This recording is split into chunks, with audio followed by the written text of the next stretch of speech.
Hi everyone, welcome back to health. Today we are getting started on one of my favorite topics, which is physical activity and exercise.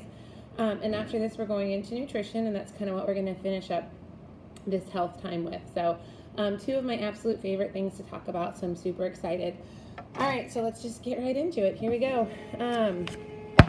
Okay, so technological advances have reduced our levels of physical activity. Sorry, I'm kind of all over the place with my video right now. Okay, let's try again. Technological advances have reduced our levels of physical activity. Journal about how this statement is true. What modern conveniences make our lives less active? How might our activity level have been different 100 years ago? So you need to think about technologies that we have now that were not around 100 years ago, or technologies that you have that maybe your parents didn't even have.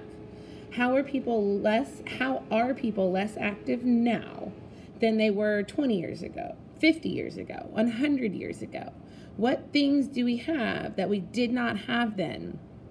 And it can be something big, it could be something small. So think about that, and journal means you're writing sentences. Okay. All right, so notes. Lifestyle activity. A lifestyle activity is physical activities done day to day. They are part of your daily routine. They are recreation or play activities. So these could be something like going out and shooting baskets. Okay, it's just something that you do with your friends or do with your family or do just because you want to get outside and do something. It's just part of your day, something that you do frequently, something that's not like planned and structured. It's just kind of, oh, we're going to go do this, or hey, let's go for a bike ride, or let's go for a walk. Those are lifestyle activities, things done day to day. They're part of your daily routine. Just kind of recreation or play, things that you do with your family, go for a hike, maybe go swimming with your friends in the summer. Those are all lifestyle activities. So things that are still up and moving, but they wouldn't necessarily be considered exercise, which is planned, structured physical activities aimed at improving your physical fitness. So when we go into the fitness center, that is exercise. That is planned, structured physical activities that is goal is to improve your level of fitness. We are trying to make your heart stronger. We're trying to make your muscles stronger. That is exercise. Okay? Basketball practices, that is exercise. They are structured physical activities aimed at improving your physical fitness. Okay? Anytime you're going to the gym or you go to the pool to swim laps, that would be exercise. All right. Lifestyle activities would also include things like cleaning the house, mopping the floor, sweeping the floor, raking leaves, mowing the lawn. That's all part of a day-to-day routine. They might not be done daily, but it's stuff that has to get done, like mowing the grass, raking leaves, things that you need to get done, that you go out and do, but they do require you to be physically active. That's a lifestyle activity in comparison to exercise. Okay, health-related fitness. So there's different types of fitness, all right? There is health-related fitness. So when you're doing exercise that works on your health-related fitness, this is for everyone. This can be running on the treadmill or being on the elliptical or riding the bike, okay? It's the ability of the heart, lungs, muscles, and joints to perform well. It's being physically active to improve your well-being, okay? It's making you stronger. This is making your heart stronger so that you can live longer. This is helping to avoid diseases. Exercise is one of the best things for you. You cannot do, there's nothing else that compares to exercise for your body. Your body needs it to be healthy so that you're not having diseases. It improves your immune system, so it helps you not be sick, get as many colds or the flu. Your lungs are stronger, so you're not getting as much bronchitis and things like this. Yes, you will still get sick. I'm not saying that exercise keeps you healthy constantly, but the more you exercise, the less sick you'll get because your immune system is stronger. You're strengthening every part of your body. This is health-related fitness, okay? This can happen through exercise. This can also happen through lifestyle activities. Either one can help with this health-related fitness. And then you have skill-related fitness. Skill-related fitness is the ability to perform well in sports. So you have a specific skill. You're a good basketball player. You're a good softball player. You're good at baseball or track or bowling, okay? These are skill-related fitness things. It is not the same as health-related fitness. Everyone needs to do health-related fitness. Even when you're a good basketball player, you still have to do the health-related fitness. That's what staves off the diseases. That's what helps you become more healthy. That's what helps you live longer. So it improves your mood. Exercise has more benefits. When you go to the doctor and they're talking to you about anything, one of the things they're going to say, if you are depressed, if you are stressed out, if you are having trouble controlling your anger, if you have ADHD, if you have any of these things, one of the first things they're going to recommend is more exercise. Exercise is so good for you. Not only does it release endorphins in your body, it releases more serotonin in your brain. That's stuff that makes you feel good, makes you happy, so it helps stave off depression. It helps you release some of your pent-up adrenaline, which will help you control your anger and help you control your emotions. It helps you get rid of stress. It's one of the top things that doctors recommend. If they could make a magic pill and give it to everyone that gave you the same benefits that exercise gives you, they would, because it's that good at providing benefits for you and for your body. It's not just physical benefits, it's mental benefits, it's social benefits. These things help you control your emotions, which helps you be better socially. It helps you stave off stress and depression, which helps you mentally and emotionally. It keeps your body in good physical shape, which helps stave off diseases and disorders. It's the best thing that you can do for yourself. So even if you start slow with a walking program or something along those lines, getting out and getting some exercise for your body is the best thing that you can do for yourself. Okay, obesity is our next definition, and I just dropped my thing. Obesity is when someone is overweight due to excessive amounts of body fat. What this means is that they are not doing a whole lot of exercise or eating well, and their body is gaining a bunch of excess fat. Obesity-related deaths total about 300,000 deaths per year. It's second only to smoking of preventable deaths. Obesity is completely preventable. You can make yourself not obese by choosing to exercise, by choosing to eat specific foods. You can help your body maintain a healthy weight. So it is considered a preventable death, and the number of diseases that obesity leads to is astronomical. Just about everything that you could have stems from being overweight. So the healthier you can keep your body, the better you're going to feel, and the less likely it is that you're going to get a disease, and the less likely it is that you're going to have to be going to the doctor. Okay. Many Americans, unfortunately, are overweight. We don't do a very good job choosing the right foods or making sure that we're exercising. So many Americans are overweight, which puts them at serious risks for health problems later in life.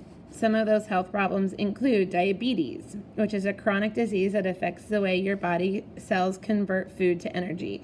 So it doesn't know what to do with all the food that you're giving it. You're giving it too much sugar, you're giving it too much unhealthy stuff, and it cannot convert that into energy any longer, and it gives you a disease called diabetes, which can be quite serious. Hypertension, which is high blood pressure. This can lead to heart attacks. This can lead to artery disease and atherosclerosis. There's all kinds of issues that lead from hypertension, and this comes from stress. This comes from high cholesterol. This comes from not exercising and not eating healthy. Osteoporosis is a bone disease that causes bones to become fragile and easily broken or injured. So when you exercise, you are giving your bones strength. You are helping to make your bones stronger. The more you exercise, the stronger your bones are, and the less likely they will be to break, the less likely they will be to get bruises and to become injured. You are just you're strengthening every part of your body, your muscles, your bones, your heart, your lungs when you exercise. So it's so important. This is something that affects a lot of people as they get older, and something that can be prevented through proper exercise and proper nutrition. Okay, there's 5 components to fitness. Okay, and these 5 components are the last part of our notes. I know we have lots of notes today. The first part is called cardiovascular endurance. So cardiovascular endurance is how well you can provide your body with oxygen. The more oxygen, the longer you can do physical activities or exercise. So basically, it's being able to provide oxygen to your body while you're exercising. The ability of your heart and your lungs to work to provide blood to your muscles. That blood going to your muscles provides it with oxygen. And the oxygen, the more oxygen you can bring into your muscles, the longer you're going to be able to exercise. So that's cardiovascular endurance. Your heart and lungs providing blood to your muscles, which gives them oxygen. That oxygen provides them with the ability to exercise longer. You're not out of breath. You're able to talk as you run, and you're able to continue when you feel like where before you felt like maybe you couldn't. Your heart and lung get stronger the more you do. So the more you run, the easier it will get, the better your cardiovascular endurance will be. So here's some examples of things that help you improve your cardiovascular endurance. Running on the treadmill, running in general, running outside, running a mile, all of those things. Swimming, playing basketball or rugby, bike riding, rollerblading, aerobics, all of those things are going to help with your cardiovascular endurance. Things that would not help with your cardiovascular endurance, like lifting weights, that's not something that's helping with your cardiovascular endurance. That's something that would help with your muscular strength. So that's not something that goes in this category. Anything jumping rope continuously, continuous jumping jacks, those are all things that will improve, things that get your heart beating and make you feel out of breath like you can't talk. Those are things that improve your cardiovascular endurance. Muscular endurance is the ability of your muscles to perform a task for a prolonged 2 minutes or longer period of time without getting tired. So some examples would be gymnastics or dance, push-ups and sit-ups, as long as you're doing them in longer than 2 minutes. You can't do 2 push-ups and say I'm working on my muscular endurance. That's not it. Same with 2 sit-ups. It's got to be a longer period of time, 2 minutes or longer of continuous muscle work. Okay? The stations that we do, that's a prolonged period of time, and that's something that's longer. Okay. Bicep curls, squats, weightlifting stations, and distance running. So like running for a long period of time and not having your legs feel like lead balloons, that is improving your muscular endurance. It also is improving your cardiovascular endurance. So it's doing both when you're doing the distance running. Have an amazing day. Muscular strength is the ability of your muscles to exert a force. One-time, best effort force. Okay? So examples are a 1-rep max. So like a bench press, how much weight can you put on the bar and still press it up? One best time. How fast can you run a 50-yard dash? Like the difference between muscular strength and muscular endurance is the amount of time. A sprint is a matter of seconds. Endurance is a matter of minutes or longer, hours even sometimes. Okay, a vertical jump, it's one best jump. A pull-up, most likely with pull-ups you're being able to do 5 to 10, which is not taking you 2 minutes or longer. So those are things that are muscular strength. One best effort. How high can I jump? How far can I jump? How fast can I run? How much weight can I push up with this one best effort? You can do a 1-rep max in bench press or in squat. That is muscular strength. Okay, flexibility. The ability of the joints to move through a full range of motion. Flexibility is huge. You should stretch every day. If you can't touch your toes, you need to start being able to touch your toes. Okay? This helps keep your body fluid and moving. It helps prevent injuries. It's important. We do dynamic stretches at the beginning of every class, which are extremely important when you're getting ready to start exercising. Static stretching at the end of exercise is also important. Static stretching is when you sit down and like touch your toes for 30 seconds, or you bring your arm across your body and you hold it for 30 seconds. So that's the difference between dynamic and static stretching. Sit and reach, static stretches, which we just talked about. Swimming is great for flexibility, moving your joints. Elliptical, trunk lift, and then the dynamic stretches that we do at the beginning of class. That's our warm-up at the beginning of class. Those are great for improving your flexibility. Last definition is body composition, which is the percent of muscle compared to body fat in your body. The more muscle, the better off you're going to be, and you get that through doing good exercise, good health-related exercise. Okay? All right, wrap up. How many minutes a day and how many days a week should a teen be active? Okay, we've talked about this before, but you should be active a minimum of 30 to 60 minutes a day, and that could be lifestyle activity, walking, whatever, for a minimum of 4 days a week. Okay, 3 to 4 days a week is a minimum. Every day would be great. Vigorous activity 2 to 3 times a week, 30 to 60 minutes, super important for a teen. What are things you can do each day to increase your level of physical activity? Maybe go for a walk, maybe help your mom with vacuuming. Okay, try to get in those extra steps. And why is it super important to exercise? And I have given you a million reasons throughout this video. Okay, I know I kind of flew through this video and there was a ton of notes today, so feel free to go back and watch this and relook at it, and we'll talk more about exercise tomorrow. I'm so excited. This is literally, I love talking about exercise. It's so important for you. You do have an in-class activity, so you'll watch the video, take the quiz, and then we'll do the in-class activity. All right, guys, have a great day.